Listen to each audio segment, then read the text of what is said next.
Hi, this is James Scott, born in the Bayou. In this episode, I'm going to review Backwoods, a 1 to 4 player cooperative survival board game by independent designer Ryan Williams.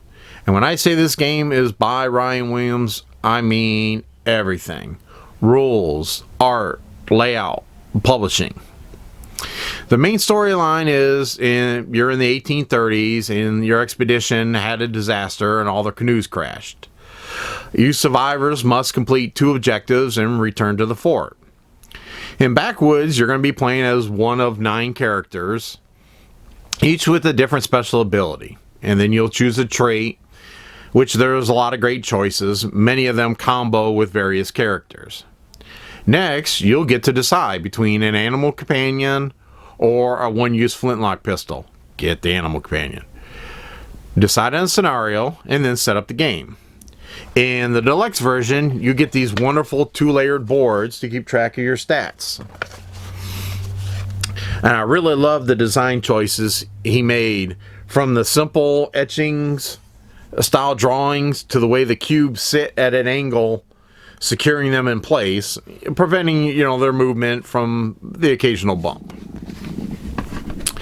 You'll then create the resource bag by placing certain resource tokens and a few nasty surprises in the bag. The tokens are nice, easy to read, and as you progress through the game, you're going to be adding resources and removing them as you search for the supplies. What do you do with the supplies? Well, you can craft. There are a bunch of different items that you can craft, and there's some that you'll want to craft as soon as possible, because every night you'll get colder and colder and you're going to need food and water. And while you can search for water, you have to trap or fight to get food. So you'll need to make traps or better weapons. He has this turn tracker that walks you through each step of the day.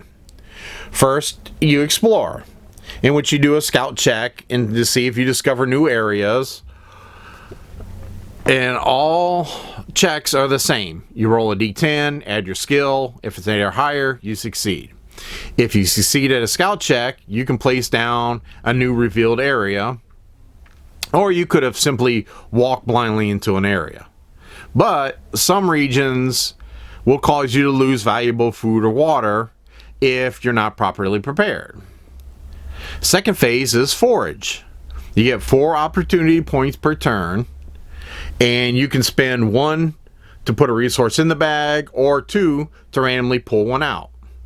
Careful though, there are bees and mosquitoes that can disease and poison you. You can also use opportunity to increase your faith, and you do this by praying or reading scriptures. And faith can be used to perform various miracles, such as the whole party finding food and water, or gaining a level, or even raising a dead player. The third phase is heal in crafting. You do a heal check to heal yourself or another player for 2 hit points. Then you decide how you want to spend, if you want to spend the resources to make an item. As you can imagine, campfires and better weapons are your first priority. Now, once you get a fur coat, you don't have to worry about the cold anymore. And once you get a better weapon, you'll be getting plenty of supplies from the stuff attacking you. Which brings us to phase 4, events and battles. If there is a creature at your location, you fight. If not, you draw an event card, in which are little stories which you get to choose A or B. And there are various ways in which you can peek at the result ahead of time. Combat is pretty simple. First, you get to use bolos to help, and then the creature attacks and automatically does its damage. But melee players can decide to take the damage for a ranged player and block for them. You then roll to hit, adding your skill and weapon level to it. 8 or higher you hit, add all your bonus damage to your basic 1 damage, and hopefully you're able to kill it. Because in most cases, creatures will flee after 1 turn, and they'll take their valuable resources with them. But you'll also be gaining valuable insight. Insight is experience points. Every 4 points, you gain a stat. Now, phase 5 is eat and drink. Eat 1 food or lose 2 health. Drink a water or lose 2 health. And then you go to phase 6, where you draw a night card and resolve its effects. And then you have the end of the day effects, in which you, if your vitality is at least a 1, you'll regenerate some health. Survival will give you bonus opportunity recovery. If you don't have a fire or coat, you increase your hypothermia and take damage. You flip over all your used ability tokens, and they refresh, and you're ready for the next day. Okay, let's look at the good and bad things about Backwoods. I really like the theme and the gameplay. It's refreshing to play a normal and realistic style of game. Now, don't get me wrong, there is a couple fantasy elements like a skeleton enemy in there, but they can be easily removed if it's to your liking. Which brings me to the next thing. This game is extremely customizable.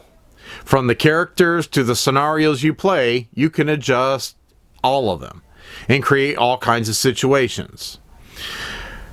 This gives the game a lot of replayability, and it allows you also to make the game easier or harder as you want.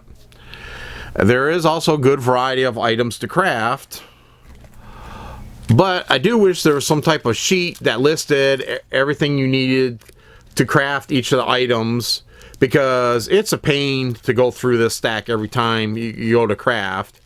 And if you go ahead and lay it all out on the table to just be over, it takes a large area. I do love it so how he designed it so you can play either the events at random, or you can set them up as kind of like a storyline. The size of the box is really nice. It makes it easy to carry out with you on trips. This game has Christianity. I mean, come on now. How many games do you know where the characters can pray and read scriptures, increase their faith, and then use their faith to get miracles, to help, such as, finding food and water for the party.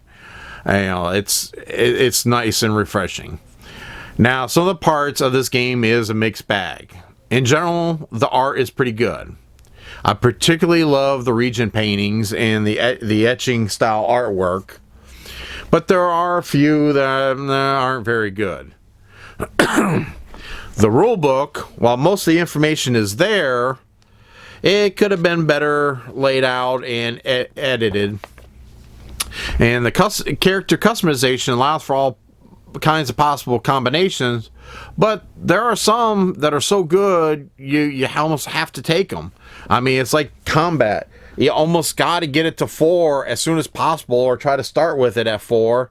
That way, every time you damage something in combat, you gain half a level, and you'll fly through the levels getting all your stats up. Now, putting the bees and mosquitoes in the bag for random negatives while searching is a nice, nasty surprise early in the game.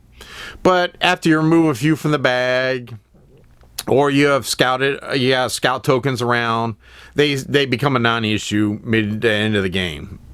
Now, it does come with a tray, but it doesn't really hold the cards once they're sleeved. It has these cubby holes, but everything's in bags, so this could just been a big open area just to put all the bag stuff in. Now, while the game can be played as solo or as a group, it definitely feels more of a solo game. Now, it scales up with the higher player count, but I find it's a lot easier as a group game. Almost too easy. I do love how the regions lay out in a random map, encourage you to explore around, and it increases the replayability. Their design is minimalistic, and you have a great idea what each of the regions look like. But I do wish they had some different gameplay effects on them. And in some cases, you're going to find your goal location in the first round or two. But, I mean, generally I find the game length is pretty perfect. Just when you've gotten powerful enough where nothing's a problem anymore, that's when the game's over. I really love this game. But don't get me wrong, you can tell that it's been independently designed, written, drawn, edited by one person. But he did a great job, especially being this is his first project. And a lot of these issues can be easily fixed in future expansion and upgrades. And he is also constantly on the forums answering various people's questions and comments. And he is, as of this recording, I understand he is currently writing on a revised rulebook. This game has a lot of potential for future expansion. I mean, just a simple deck of cards can really change the game, adding all kinds of new scenarios, regions, crafting items, events, night stuff, monster. It'd be great. This is a fantastic solo game and a pretty good co-op game. So if that's what you're looking for, I highly recommend this game. I'm going to go ahead and put a link down below to their website and his BGG page. And also, too, I'm going to put a link down below to my personal library of the games I have. So if anyone has any requests for future reviews, go ahead and comment down below or send me a message. But this has been James Scott aboard the Bayou. Remember to comment, like, and subscribe below. Thank you.